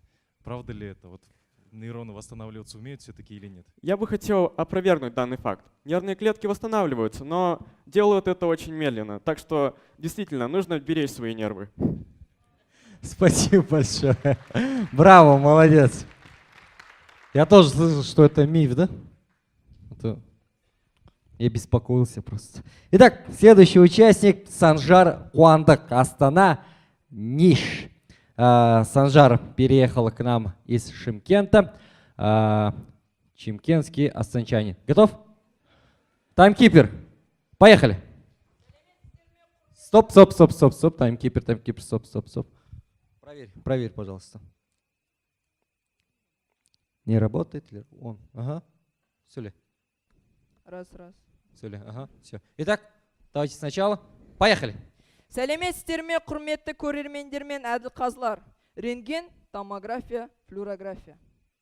Осы әрбір ауруханада орналасқан 19-20 ғасырлардағы жарық көрген ғылыми техника, инновация біздің әрбір өміріміздегі жағымсыз естеліктермен байланысты. Біреулеріміз аяқ жарақатынан, екіншілеріміз кезекте тұрып өкпе ауруынан тексеріс өткен болатынбыз. Алайда, бұл технологияның біздің денсаулығымызды сақтауда рөлі өте жоғары. Және осы технологияның іргетасы физика ғылымы негізінде қаланған болатын. Рентгенография X сәулелері негізінде жұмыс істейді. Бұл X сәулелері электромагнитті толқындар қатарында, яғни электромагнитті күш нәтижесінде пайда болған вибрация, немесе барлығымызға мәлім ұғым жоғарғы энергиялық радиация деп те санауға болады. X сәулелері адам жасушаларының арасынан өтіп, біздің жалпы суретімізді беретін болады. X сәулелері бір электронды бөлшектер жоғарғы үдеріске салып, оны галлийге қақтығыстырған кезде, сол энергия нәтижесінен электронды бөлініп кетеді. Сол кезде босатылған энергияны X сәулелерін құрайтын болады. Оны түсіну үшін қарапайым мысал келтіремін. Егер бір көлік жоғары жылдамдықта басқа көлікті келіп соқса, жоғарғы энергия нәтижесінде көлік бұзылып қалады. Және барлығыңыз көргеніңіздей, көліктің бөлшектері бір-бірінен бөлінген кезде мотордан бу, жылу, яғни жылу энергия шығады. X сәулелерінің пайда болуын осымен салыстыруға болады. Ал неліктен X сәулелер, неліктен басқа электромагниттік толқындарды ала алмаймыз? Жалпы барлық электромагнитті толқындардың жылдамдығы 300 мың км секундына. Яғни осындай жылдамдықта ол жер шарын 1 секундтың ішінде 7,5 рет айналып өте алады. Ал электромагниттік толқындарда жылдамдық ол жиілік пен толқын ұзындығын көбейтіндісіне тең болғандықтан, жиілік өсе берген сайын толқын ұзындығы азая береді.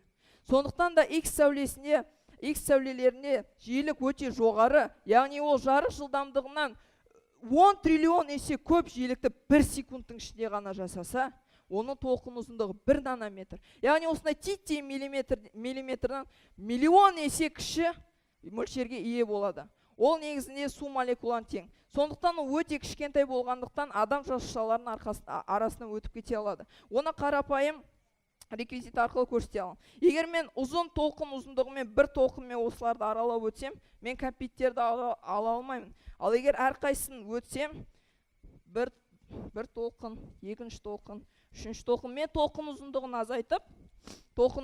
азайтып, жиілікті жоғартамын. Соның нәтижесінде мен барлық компьютерді аламын. Сол сияқты рентген әрбір X сәулесі адамның әрбір молекулаларын қарастырып, оның жалпы суретін беретін болады. Бұл электромагниттік толқындар туралы білім тек X сәулелерінде емес, жалпы біз қазір қарап отырған осы жарықтың өзі де электромагниттік толқындар заңына бағынады. Сондықтан да физиканы білген өте маңызды. Рахмет көп. Санжар Қуандық, X сәулелері және рентген тақырыбы. Құрметті қазылар алқасы, сұрақтарыңыз болса. Қазіргі рентген аппараттарындағы X сәулелері қаншалықты зиян? Олардан қорқу керек пе олардан? Негізі қорқу керек. Себебі біріншіден жиілік арта берген сайын X сәулелеріндегі энергия жоғарылайды. Негізінде кейбір деректерлер бойынша энергия ол ядерлік жарылыстың энергия дейін жетуі мүмкін. Алайда қазіргі технологиялар әлсіз болғандықтан ол энергияның басым бөлігі жоғалып кетеді. Дегенмен де ол адам ағзасына зиянды, сондықтан да біз қазір қорғасын бар свинец, сол халаттарды қолданамыз. Олардың тығыздығы өте жоғары болғандықтан арасында өтіп кету қиын. Мысалы, мынау тесікті алайық. Мен ол тесіктен өтіп кете алам, ал егер ол тесікті кішірейтсек, мен өтуім қиындап кетеді. Сол сияқты осы қорғасын X сәулелерінің энергияны өткізуін тежетеді. Рахмет көп. Сұрақтарыңыз жоқ? Рахмет саған. Санжар Қуандық, бұлай жасайық, құрметті ханымдар мырзалар, құрметті қонақтар, барлық қатысушыларымыз өздерінің өнерлерін көрсетті. Все участники выступили. Давайте поаплодируем им сначала, во-первых, и поаплодируем нашему жюри, потому что она удаляется для совещания и примет решение о том, кто же сегодня станет победителем. Ваши аплодисменты жюри, уважаемые друзья. Пока жюри совещается, перед вами выступит Мария Валяева из журнала «Ойла», которые проведут небольшой стендап-квиз на научную тему. Встречаем! На сцену. Смелее, давайте поаплодируем, друзья! Громче!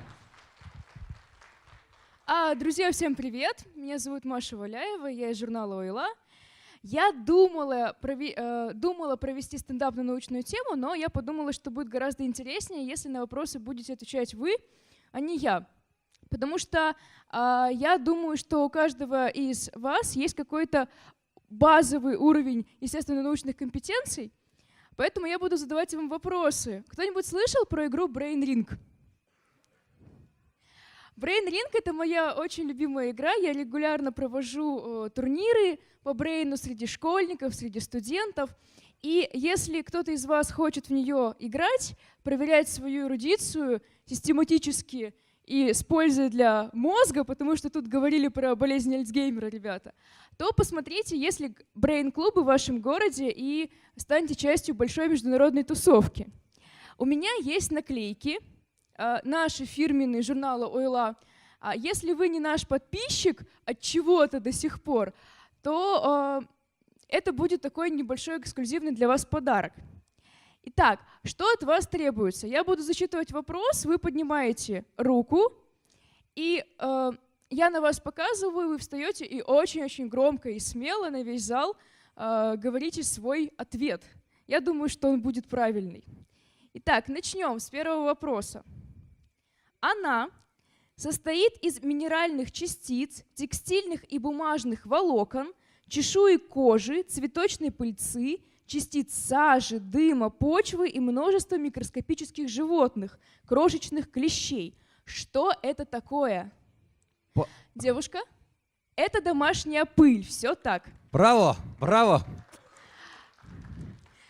У меня несколько сниженная маневренность, поэтому вы подойдете, пожалуйста, за вашей наклейкой. Вы ее заслужили. Волонтеры нам помогут, наши супер, спасители. отлично. Оказывается, есть такая опция. Вопрос второй. Хотя экспертиза и не была проведена, считается, что Алан Тьюринг умер, надкусив отравленное цианидом яблоко. Происхождение какой торговой марки? Вы снова были первые. Это Apple. Действительно так? Браво, браво. Второй ответ. Девушка прям Друзья, сейчас эта активная. смелая девушка заберет все наклейки, и вам ничего не достанется. Да, вам лучше держать ее за руки или, не знаю, или вы первым поднимите. Вы следите за реакцией, пока я читаю. Все, окей. Все, договорились? Я жюри. Супер. На памятнике лабораторной мыши в Новосибирском академгородке мышь вяжет ее. Это правильный ответ. Браво, молодец наш участник. ДНК Даниэл. Вот, получи. Итак, продолжаем. Давайте поактивнее, друзья, поактивнее чуть-чуть, да? Поехали. Да, очень сложные вопросы, кстати, да, я тоже что-то. Закончите шуточное наблюдение двумя словами, которые начинаются с одной и той же буквы. Дети так сильно разогнали хоровод, что иногда видели... Когда разгоняют хоровод. Шутка. Там девушка, вот. Это правильный ответ. Браво, самих себя, вот. Yes, Вы браво. большая молодец. Следующий вопрос. Ежегодно в мире более 40 тысяч тонн их выбрасывают на свалки. И при этом 1 тонна их содержит до 150 грамм золота и 3 килограмм серебра. Вот, мальчик первый понял. Так, отлично, ваш Скажи. ответ. Ау? Мусорный. Это отличная попытка и очень Мусорный. смелая. Вот этот парень. Это правильный ответ. Сотовые телефоны. Браво. А там золото есть, да? Там не только золото есть. Давайте продолжим. На одной карикатуре вместо них изображена мышь, кошка и слон. Они входят в название игры. Ну? Есть варианты? Вот, парень. Еще раз? Нет. Нет. Еще версии? Вот, девочка. Шахмат. Еще? Кто? Ау? Нет. Громче. Нужно назвать название игры. Игра, название. Вот подними. Ау? Что, где, когда? Хорошая версия, мне очень она нравится. Нет. Есть варианты? Еще раз повторите вопрос. Конечно, могу. На одной карикатуре вместо них изображены мышь, кошка и слон. Они входят в название игры. Вот девочка. Ага. Ау. Монополия. Это неправильный ответ. Ау. Мафия и прятки. Нет. И компьютерные игры или нормально? Нет. Я скажу даже больше. Вы все хотя бы раз в жизни в нее играли. Играть очень просто. Вот, парень. Стоп. Скажи. Ау. Жмурки. Кто сказал камень, ножницы, бумага? Молодой человек, забирайте наклейку. Оказывается, у нас галерочка тоже активная. Да. Итак, камень, ножницы. Ё-моё. Ну, Я теперь вообще все не в подумал об курсе. этом. Теперь все в курсе. Итак, слушаем, друзья. Итак, друзья, следующий вопрос. Основной природный враг моллюсков морских чертей – моллюски морские они. Это правильный ответ. Морские ангелы. Такие бывают, да? Да, бывают. Браво, молодец. Вы тоже заслужили наклейку за активное участие. Да. Итак, поехали. Каждое математическое рассуждение великого греческого математика Евклида заканчивалось одной и той же фразой. Какой? Нет. Парень, в очках, ау. Эврика? Нет. Евклид же, не Эврика. Я это Евклид, знаю. да? Нет, к сожалению. Неверно. Это правильный Что и ответ. требовалось Что и доказать. требовалось доказать. Молодец. Да, вот этот парень тоже, он ответил. Да, ну, ему тоже, да. Мы щедрые. Поехали. Следующий вопрос, он покажется сложным, но ответ гораздо проще, чем вы могли бы подумать. Врач Нестор Постников описал благотворное воздействие этого напитка на организм человека. Питает, укрепляет и обновляет. Вот этот вот парень, сейчас, парень в очках, вот. Стоп, минуту. Ау, кофе? Я Нет. могу дочитать. Пусть Согласно дочитает. Ипатьевской летописи, И Кумыс и так полезет. согласно Ипатьевской летописи, Кумыс помог бежать князю Игоря из половецкого плена. Браво. Забирайте наклейку, девушка. Браво. Но на голодный желудок не советую пить кумыс. Ну, да. Продолжаем. Но если соберетесь бежать из плена, на случай такой, имейте в виду. Следующий вопрос. Острословы утверждают, что она собирает крошки еды со стола и складывает их в щели клавиатуры на зиму. Это правильный ответ. Браво. Компьютерная мышка. Заслужил. Мышка. Запасливая такая. Вот. Аллахана силыңды. Ага. Продолжаем. Двигаемся дальше. Если венгерское название ее перевести буквально, получится лягушка-тарелка. Назовите ее. Скажи. Черепаха. Черепаха — правильный ответ. Молодец. Молодец. Я просто путал. Этот вопрос был для вас специально, видимо. Заслужил. Заслужил. Қолын көтеріп отыр. Ага. Считается, что это слово происходит от арабского словосочетания «альзар», означающего игральную кость. Какое слово? Нет? Не. Увы. Ручки поднимаем, друзья. Ну, где же ручки? Вот девочка в красном, скажи. Нет. Нет. Ау. Шашки. Увы. Аль-зар. Альзар. Ау. Увы. Камни. Нет. Скажи. Кость. Нет. Камни, кости одно и то же. Нужно назвать слово. Скажи. Увы. Нет. Аль-зар. Какое слово произошло Сейчас мы от аль-зар? все игры произнесем просто. Азарт. Кто сказал азарт? Вот, Девушка, молодец. забирайте Молодец, наклейку. девочка. Азарт. Все гораздо проще, чем мы могли Слушаем думать. внимательно, друзья. Да. Очень-очень простой вопрос. Поехали. Слушаем. Тишина. Он был активным сторонником трансгуманизма, поддерживая, например, киборгизацию людей. 11 лет он прожил в законном браке с профессиональной сиделкой. Нет. Стивен Хокинг. Это правильный молодец. ответ. Поклонник, сразу видно. Стивен Хокинг в чем-то и сам был похож на киборга. Ну и вопрос, да? Да. Поехали, слушаем. Выражение «эврика», как вы знаете, друзья, принадлежит Архимеду. Назовите ученого, которому принадлежит следующее выражение. И все-таки она вертится. О, Агашка, а? Стоп. Ау! Галилей? Это правильный ответ. Галилео Галилей. Вот. Да. На верхнем ряду сидит, да, парень вот. Журнал в руках. С очками и гамбургер еще. Итак, поехали. Следующий вопрос. Следующий вопрос.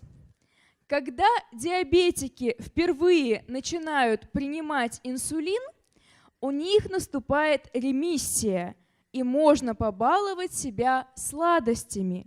Врачи называют этот период такой месяц. Какой такой? Медовый правильный ответ. Ну, ты первый, но он поднял на руки. Ну, Джаном Кущин, да? Да, поехали. Следующий. Есть вопросы? Конечно, есть Да? вопросы всегда. Поехали. Главное, чтобы были ответы на вопросы. Ага. Главное, поднимаем ручки, потом отвечаем, а не Да, наоборот. да. Поехали. Он екеуі қоймады ғой. Итак, мужики, друзья, слушай. чашка без ручки у древних греков называлась фиал.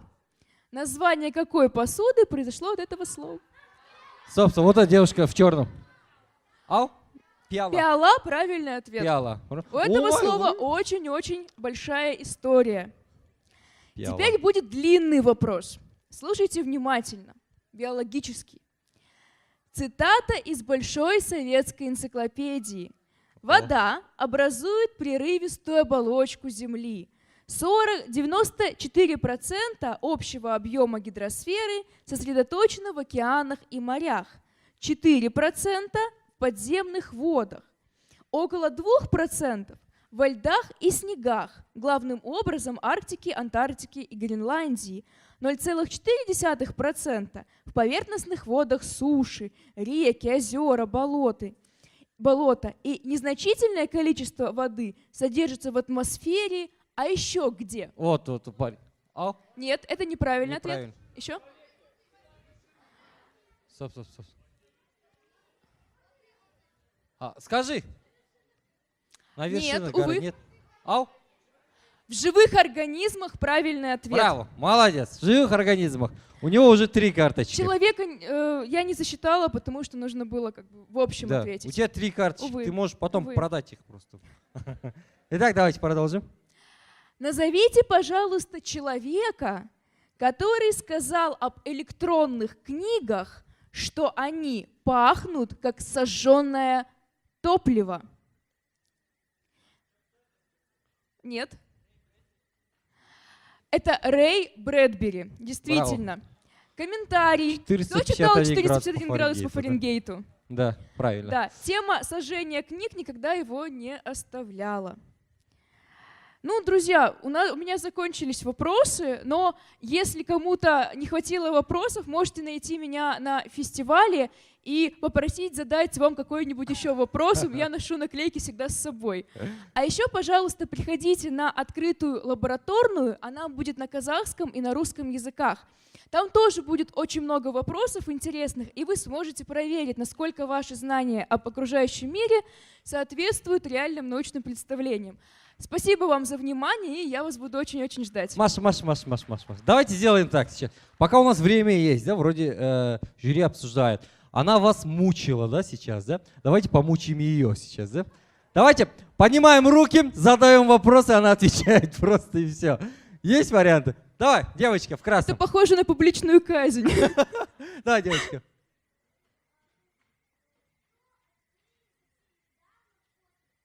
О, это очень отличный вопрос, и я люблю космос. В космосе на самом деле чего только не открывали за последние годы, и экзопланеты новые нашли. Экзопланеты — это те планеты, которые очень похожи на Землю, и мы надеемся, что когда-нибудь мы сможем туда переселиться. А в космосе открыли гравитационные волны. Это знаете как? Это, допустим, если вы натянете простыню и бросите туда арбуз, то простыня покроется складками. Точно так же каждый из нас, любое тело во Вселенной изменяет пространство вокруг себя. И очень долго ученые думали, а вообще это возможно или нет? То есть предполагали, они могут существовать или нет. И только недавно удалось это доказать. Космос очень интересная тема. Браво. Так что, видишь, да. видишь, тетенька все знает. Ну. Все знает. Итак, следующий вопрос. Так, скажи.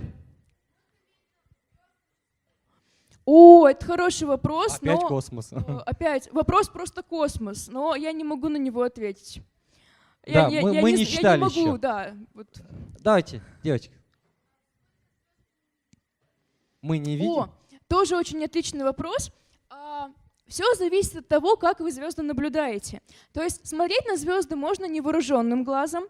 Если это очень темное место, то можно увидеть 1000 звезд. Если у вас есть маломальский хороший телескоп, вы можете увидеть 1 000 000 звезд, если он такой достаточно качественный.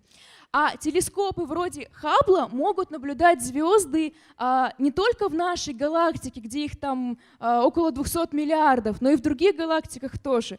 То есть в итоге мы можем наблюдать около триллионов звезд. А сколько вы видите, зависит от того, как вы на это смотрите. Браво, молодцы. Но звезд Давайте очень много. похлопаем Маше. Спасибо вам большое за такой брейн-ринг. Все, мы вас больше не будем мучить, да?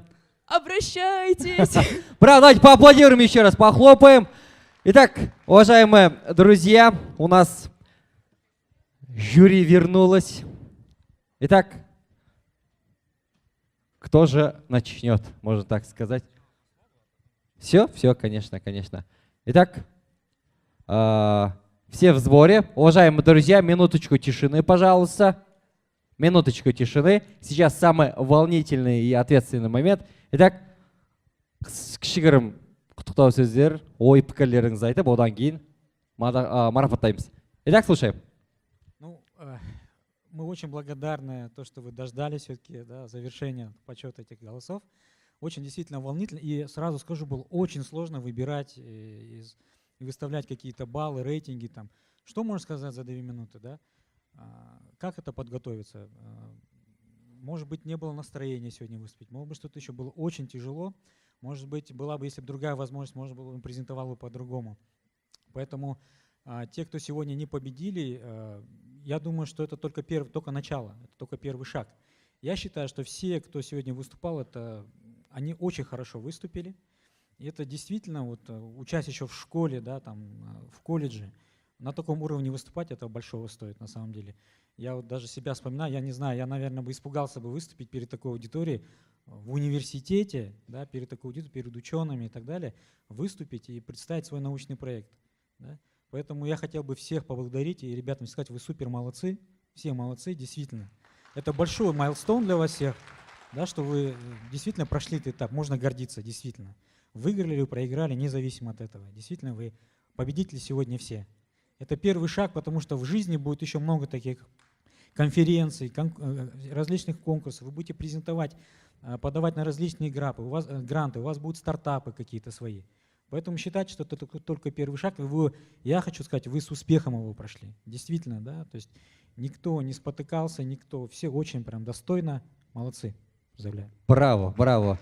Ерден Мурза, рахмет, Жанар ханым. Ребята, я тоже хочу сказать, что самое главное это участие, потому что то, как вы презентовали, как вы открыли очень сложные темы для всей аудитории, для нас в том числе, это было великолепно. Мы 10 минут нам было очень мало, мы долго спорили, решали, кто должен, кому присудить 1-е, 2-е, 3-е место. Но опять же хочу сказать, ребята, главное не победа, главное участие.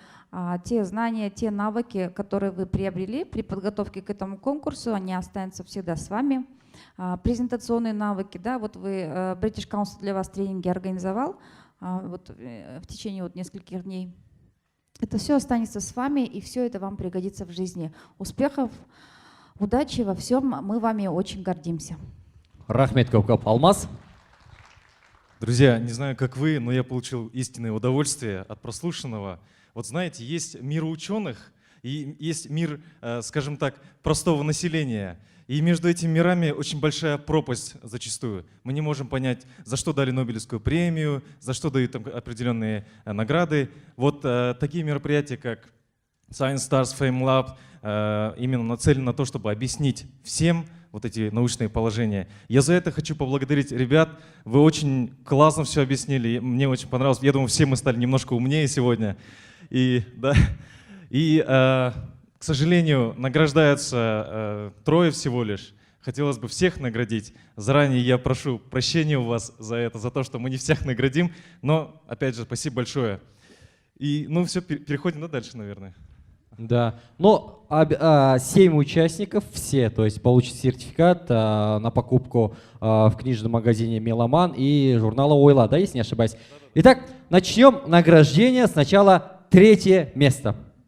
Итак, 3-е место вручается за работу о центрифуге и о малярии. Это Умурзак Асылбек. Поздравляем! Умурзак Асылбек, Астана қаласы.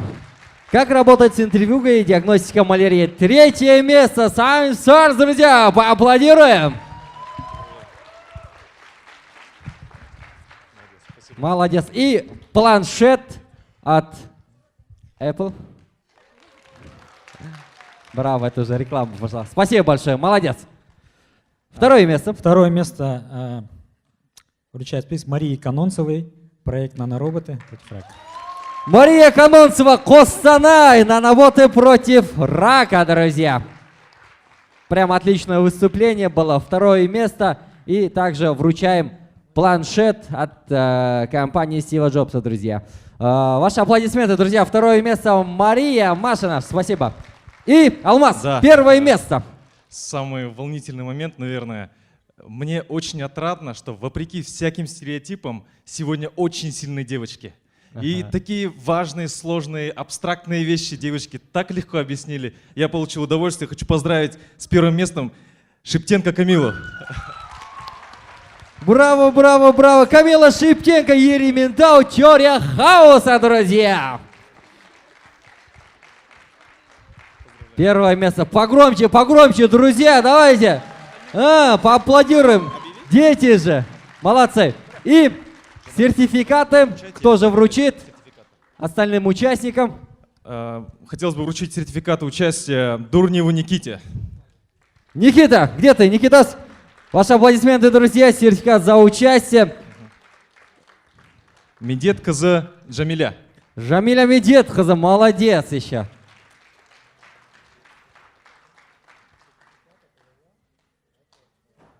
Меломан, Ойла, вообще крутые призы. Куандык Санжар. Санжар Куандык, друзья, молодец. Выступал самым последним. Бисимбек Рахат. Бисимбек Рахат. Ничего, в следующем году повезет. Еспергенова Анель. Анель Еспергенова, друзья. Где Анелек? Келевой. Я хочу вообще от Анель поблагодарить за сравнение от Астаны вообще-то. Это было топ сегодня. И Умирбеков Нурсат. Умирбеков Нурсат, молодец. Ага. Всем спасибо, уважаемый жюри, вам особенная благодарность. Еще у нас есть, оказывается, Даниэль, да? Да, вообще бассейн Даниэль какой-то. Итак, Даниэль, где ты? Киль, давай, возьми свой приз. Молодец. Никого не забыли, уважаемые друзья. Спасибо вам огромное, жюри. Вам огромное спасибо. Давайте сделаем сейчас фото коллективное на сцене. Давайте, друзья, быстренько выйдем и сфоткаемся с нашими уважаемыми жюри. Уважаемые друзья, всем спасибо. Сейчас приглашаем всех на фестиваль.